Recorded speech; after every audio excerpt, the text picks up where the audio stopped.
Lloyd Alexander, American author, pioneer, and the high king of fantasy.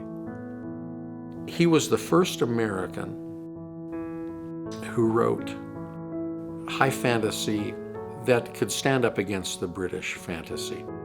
He sort of put America on the map more solidly in the area of high fantasy.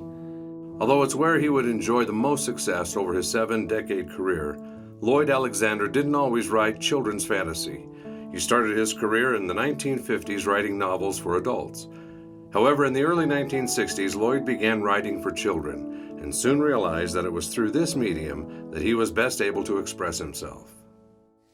And this is how it turned out to be, that I found myself able to deal with things that I could never even express writing for adults. And this may seem quite surprising, that you think a book for young people, no, you can't deal with serious things. Far from it.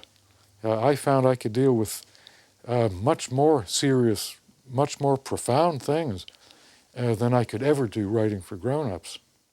His first fantasy novel was the story of a cat who takes his young owner with him to his 9 lives, each taking place in a different historical setting. Lloyd planned on having one of the 9 lives take place in Wales, but as he was researching Welsh history, he came across the Mabinogion, an ancient collection of Welsh legends. But as he began to dig into the history of Wales, especially the mythological history of Wales, he found it was so rich, and again it began to ignite his memories of being in Wales during World War II, which was for him a magical few weeks. He just thought to himself, this is far too rich and far too deep for one chapter. And so he decided to save what he had found out and actually remembered about Wales for another project. The Chronicles of Prydain was the result. Originally planned as a trilogy, Lloyd's retelling of Welsh mythology grew to become much more. Shortly after beginning the 3rd book, Lloyd realized that another book was needed. After finishing book 3, Lloyd wrote the conclusion and sent the manuscript to his editor. He sent me the last one, and I said, Lloyd, there's a book missing. Because the first chapter referred to Karen having this adventure and year and so on. I said, hey, you didn't write that book yet. He said, oh. So we locked that manuscript up in the bank, lest anything happen in a bank vault. And then he went to work and wrote Taran Wanderer. The 5-book series would become Lloyd's most popular work. The Black Cauldron was a 1966 Newbery Honor Book, and the series' conclusion, The High King, won the 1969 Newbery Medal. The Newbery Medal, of course, is the most prestigious literary award for children's books and young adult books that is given. It is the oldest children's book award in the world, and therefore one of the most prestigious. And so this was a real coup, I think, and maybe coup isn't the right word, but certainly a feather in his cap that also set him up to be a recognizable, a household name in the world of children's literature from that point forward. Lloyd Alexander continued to write children's literature for another 40 years.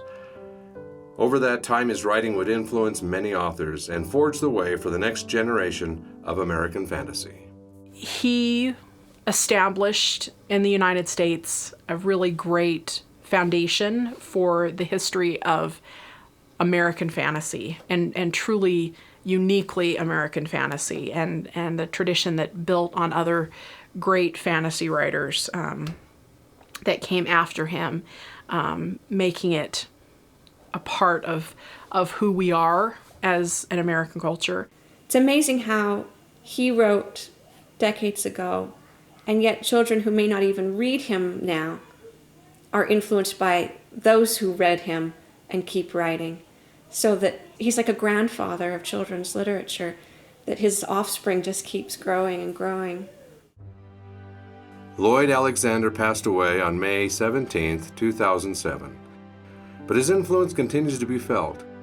Every year, hundreds of school children visit Arlington Cemetery in Drexel Hill, Pennsylvania, to learn about Lloyd Alexander and to visit the final resting place of Lloyd and his wife, Janine.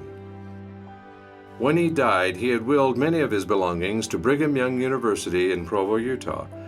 A recreation of his office is housed in the Harold B. Lee Library on campus and is available for students, researchers, and fans of Alexander to come and learn more about him. And of course, his legacy will forever live on through his books. What Lloyd's private life was is his, and it is what is in the books that counts, and that's what will survive, because I think the very best part of himself is in those books. You can enter his writing with any book, and then you are off and running.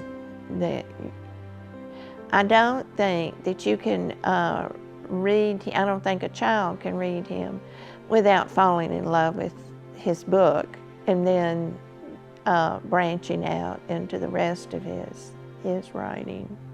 Lloyd used to say that he was writing adult fiction disguised as children's literature. And his primary interest was in educating his readers. Read all of his books. Learn about him. Get to read the stories behind his books. Read the Welsh legends. Read the Indian legends. Read the people who influenced him. He was such an interesting person, and he was everything that his books are and more. And I think it's important to keep that alive. What he did in his books, all of his books really, is tell a story, in many ways a universal story, from within about human nature. The conventions that he used, whether it was a child's story, a picture book, a novel, those were his tools for telling that story. They are great stories, they have great character and great heart, and that's what I think anyone who's looking for a good read should take some time to find out more about Lloyd Alexander. These books have the ability to sort of get under our skin and become part of us, where there are lots of books that I read and like and enjoy that don't do that. And he somehow, by locking into these themes and making them so credible, he gets that result from the people who read them.